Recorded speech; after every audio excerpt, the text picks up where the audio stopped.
What is up, guys? Welcome back to Keon's World Art Review, and thank you for joining me today as I review 3 new pieces of art.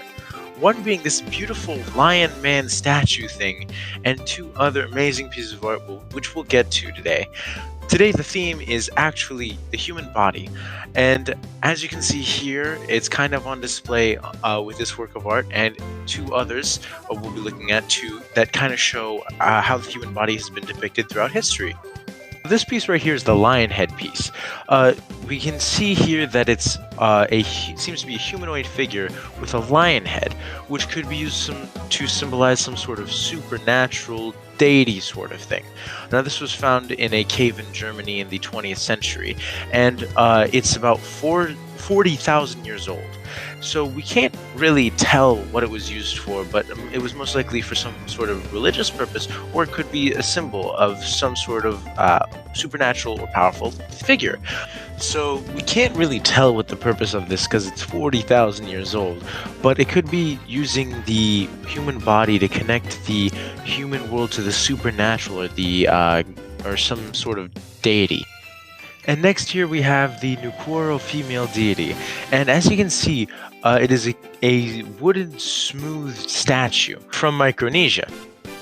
The function of this piece is not quite known. It's probably to just symbolize or to praise a deity of some sort, but as you can see, it is a fully human-looking figure, and this may have been what their ideal body looks like, considering the fact that it is a god. And you want your god to be in peak physical form, peak human form. And that seems to be a theme a lot of the time, because you can't really tell what's going on. Instead, you just have to infer that this is a god of some sort, or some sort of ideal body size, because if it were a sculpture of some sort, they'd put a face on it, but instead it is just a figure. And it's just a representation of what they might have thought the ideal female body was. Now, all the way down from Austria, we see the Woman of Wellendorf. This statue is between 25,000 and 30,000 years old, found near the small Austrian village of Wellendorf. Now, while this statue is just supposed to be an ideal female body, as we look at the human body in this one, it's in regards of what most likely seems to be birthing, as the enlarged breasts and the wide hips, the enlarged stomach she either seems to be pregnant or very fertile.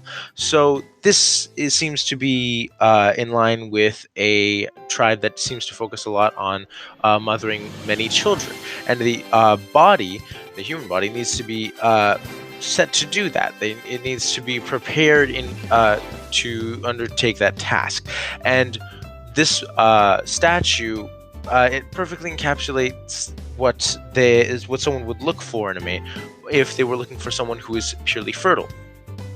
This one could also have been something like a charm or some sort of totem to promote pregnancy or fertility in the women, or it could also have some religious purposes, but we are not entirely certain on the function considering how old this piece is.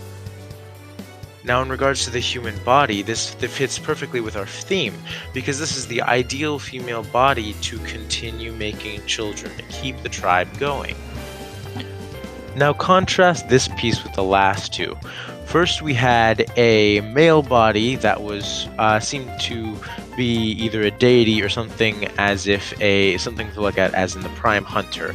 And then we had a body that was very slim, and it seemed to be also maybe some sort of deity to show this is prime function. But this one seems to have a different objective. The people seem to have been looking for something a little bit different in the way that their bodies were built.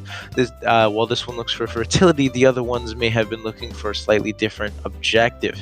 But all of them talk about what the prime body, or what the best possible body could have been.